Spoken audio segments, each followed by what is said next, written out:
Il est 10h48, on a 3 petites minutes, c'est pas mal quand même, 3 petites minutes. Je vais vous en accorder un peu plus, je suis gentil aujourd'hui, je suis sympathique et de bonne humeur.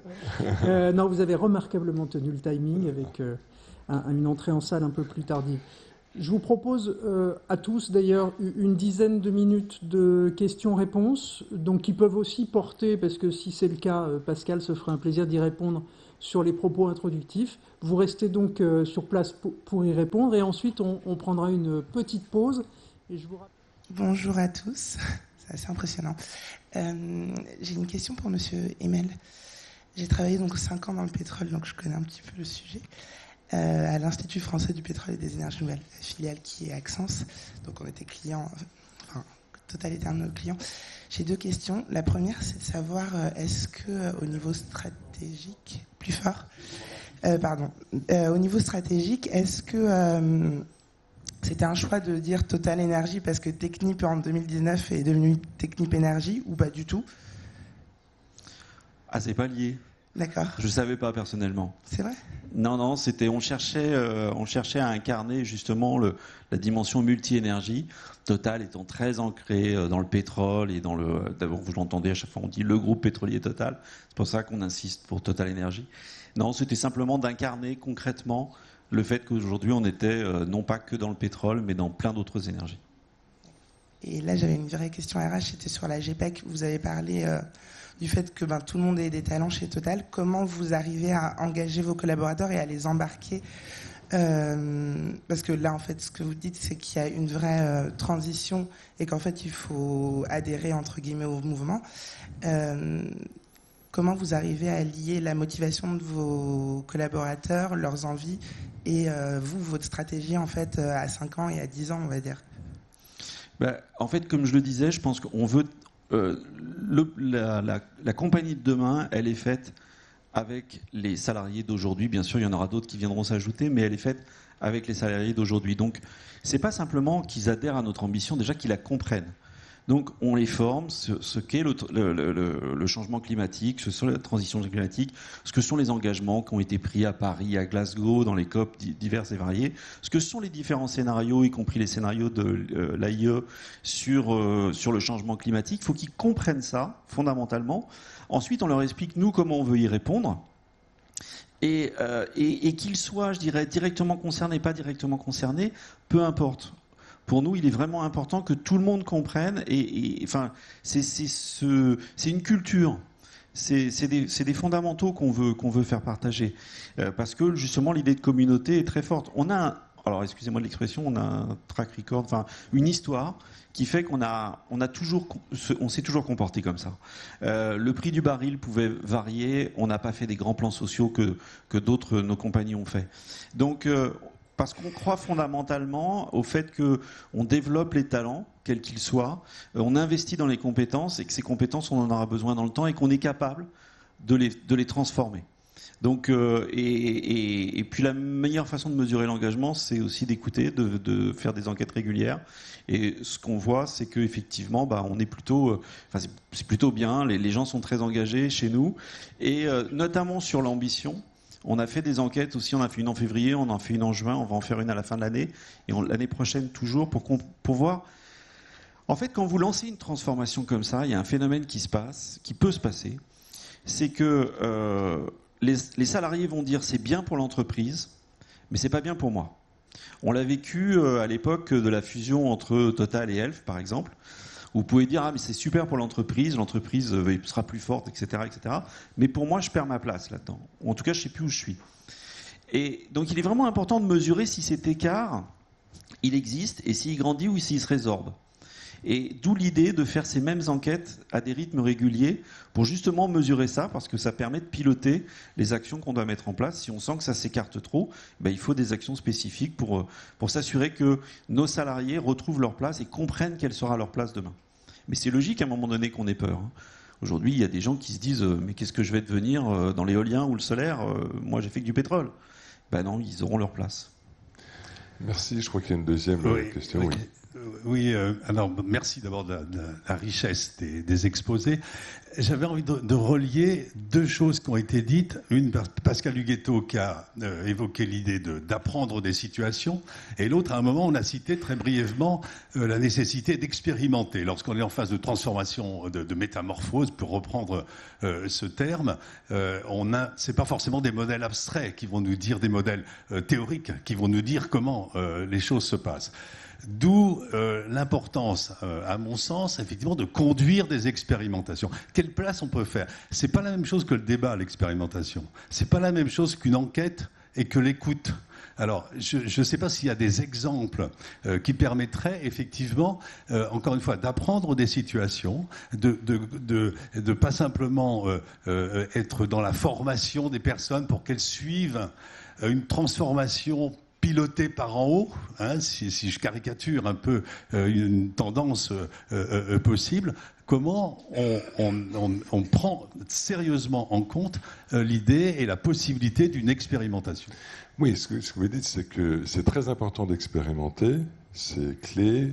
L'expérimentation, il faut l'encourager. Il faut sans doute aussi la partager pour qu'il y ait quelque chose qui soit en tiré. Alors, je sais pas. J'ai surtout envie de savoir comment on fait. Voilà, c'est ça. Voilà. Et comment en pratique on s'y prend. Mais je sais pas ce que Stéphane ou Bénédicte. En fait, je pense qu'il faut, pour que les expérimentations puissent fonctionner, il faut un cadre qui soit qui soit défini. Et qui soit garant et qui soit protecteur, de façon à ce que les personnes qui travaillent ensemble n'aient pas le sentiment d'être, instrumentalisées, ou deux, qu'elles puissent réellement mettre en œuvre. Et quand tout à l'heure je parlais du programme Sciences Po, c'est qu'en fait j'ai fait il y a quelques années la même chose sur le digital, qui avait été comment fait-on dans un monde qui va se digitaliser pour permettre justement au dialogue social de s'emparer de ces questions. On avait fait ça dans un cadre qui n'était pas l'entreprise directement, mais qui était à côté.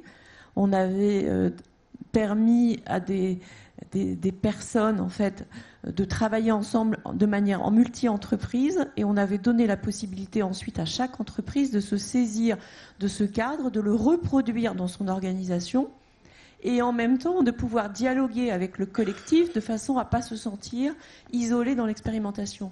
Et je me rappelle qu'on avait fait ça à la SNCF notamment, et que c'est comme ça que le premier accord télétravail a été signé à la SNCF. C'est parce qu'il avait été imaginé dans ce cadre collectif, ensuite ramené dans le cadre de la SNCF pour la direction de l'ingénierie de la SNCF. Et longtemps avant le Covid, il y a eu un accord signé grâce à cette expérimentation. Stéphane ? Oui, l'expérimentation, c'est ce que j'appelle aussi c'est en lien avec la syndisruption aussi pour les organisations syndicales. C'est-à-dire que souvent l'entreprise se dit « je ne sais pas trop comment je vais faire ça, je vais faire une expérimentation ». Bon.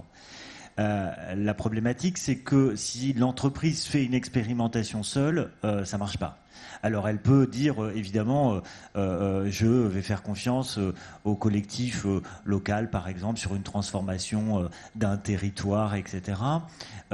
Mais il faut absolument que ce soit encadré. Je suis tout à fait d'accord avec ça, c'est-à-dire une date de début, une date de fin, ensuite à la fin un vrai travail pour faire un bilan de cette expérimentation, et ça nécessite en amont d'avoir un esprit de co-construction à cette expérimentation, et d'où le rôle des organisations syndicales aussi, c'est-à-dire que les organisations syndicales doivent être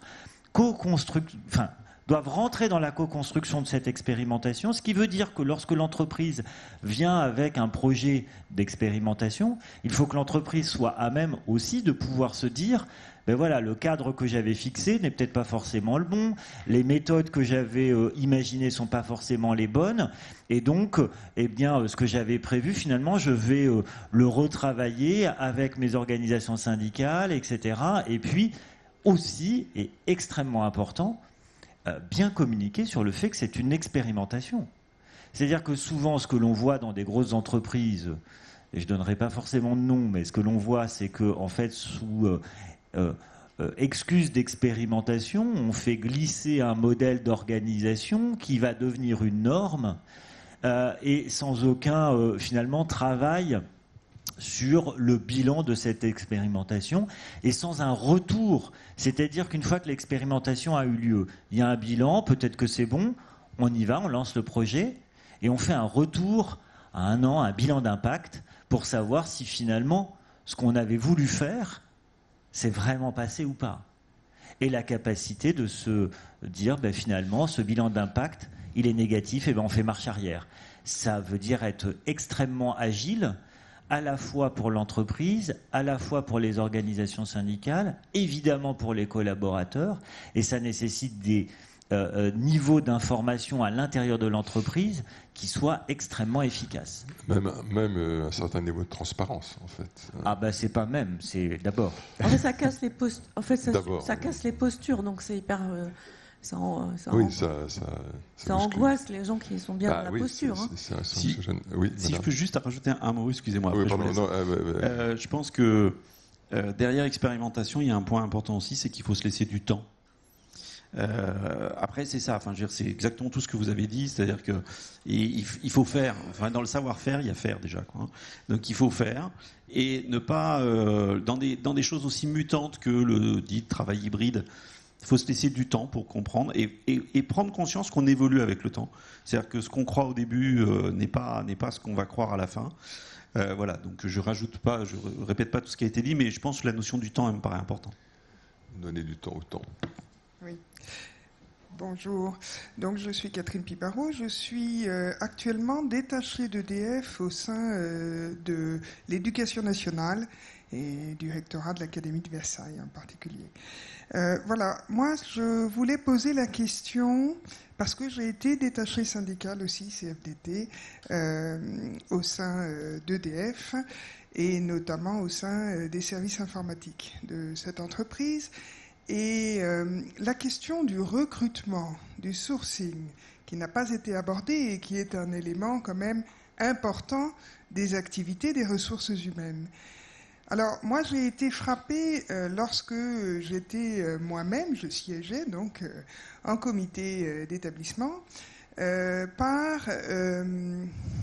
j'ai découvert à cette occasion-là, puisque je n'étais pas dans les RH avant, la question en fait de la norme du recrutement et le fait que dans cette grande entreprise qui ressemble certainement à la Poste, à la SNCF, il y a des grilles pour recruter qui sont protectrices, bien entendu, d'une certaine fiabilité, mais qui sont aussi, maintenant, il me semble, qui peuvent être remises en question. Donc, tous les diplômes reconnus par le RNCP, etc.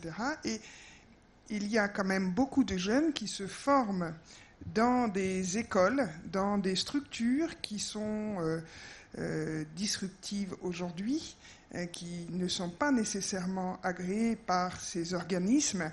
Et il y a encore des entreprises qui refusent de recruter des personnes qui sortent de ces formations.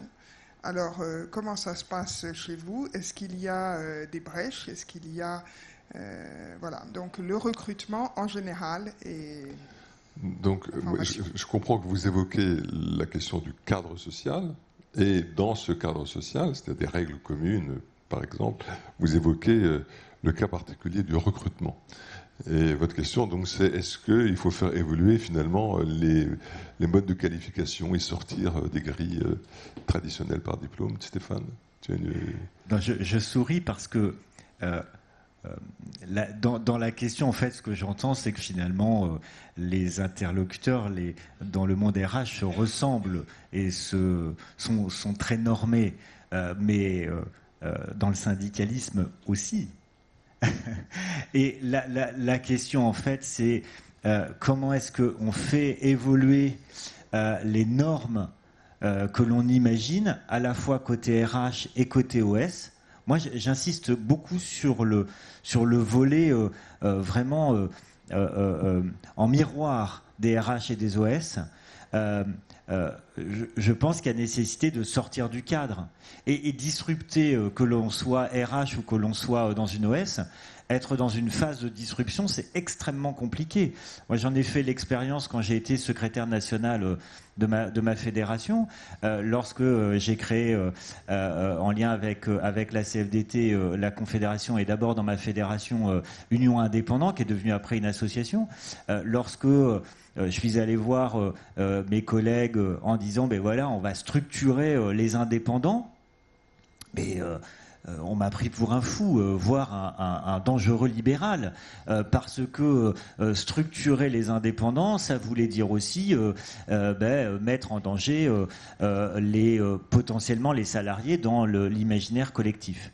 Et puis il y a un autre élément aussi, c'est comment est-ce que nous on recrute à l'intérieur de notre organisation des personnes, non pas dans le cadre d'un parcours syndical classique, t'es d'abord élu là, puis ensuite là, etc., avec une progression bien comme il faut, mais comment est-ce qu'on va chercher les talents dans l'entreprise. J'en ai fait l'expérience aussi comme secrétaire national avec des vrais freins auprès de la DRH, parce que j'étais allé chercher un cadre stratégique et que la DRH m'a dit mais mon Dieu, c'est pas possible. Bah si, c'est possible. Et voilà. Et comment est-ce qu'on identifie justement les compétences, tout ça pour au final, et je vous rejoins complètement, tout ça au final pour sortir du cadre. Je pense qu'on a une impérieuse nécessité de sortir du cadre, tous, parce que si on ne sort pas du cadre, justement, on ne pourra pas faire les expérimentations que l'on veut faire, on ne pourra pas répondre aux problématiques des collaborateurs qui, eux, sortent du cadre, puisque leur cadre a explosé. Donc si à un moment on veut justement représenter correctement à la fois les collaborateurs quand on est côté RH ou les adhérents et les salariés quand on est côté organisation syndicale, il faut absolument qu'on sorte du cadre parce qu'eux sont déjà sortis du cadre. Et juste pour compléter, un autre regard, je pense que, les entreprises ont compris qu'il y avait urgence, un besoin nécessaire, absolu, de diversité, sous toute forme possible. Or, diversité et grille, ça rime pas très bien ensemble. Donc, effectivement, il y a deux choses. Un, si on veut de la diversité, il faut aller chercher les talents là où ils sont. Ça, c'est le premier point, et donc pas s'enfermer dans des grilles. Et le deuxième point, par rapport à vos grilles, c'est aussi comprendre, et je pense que les entreprises, et les grandes entreprises comme les nôtres, plus particulièrement, il faut aussi qu'elles commencent à accepter l'idée que le départ est normal, la démission est normale, et que plus j'accepte ça, moins je vais essayer de contrôler mon recrutement. Parce que tout ça, c'est des formes aussi de contrôle du recrutement, qui sont un peu obsolètes, et puis qui sont en fait un peu vaines surtout, quoi. Donc je pense que si on accepte ça, et si on accepte de prendre des risques, et si on prend comme driver la diversité, on sort des grilles assez naturellement, quoi.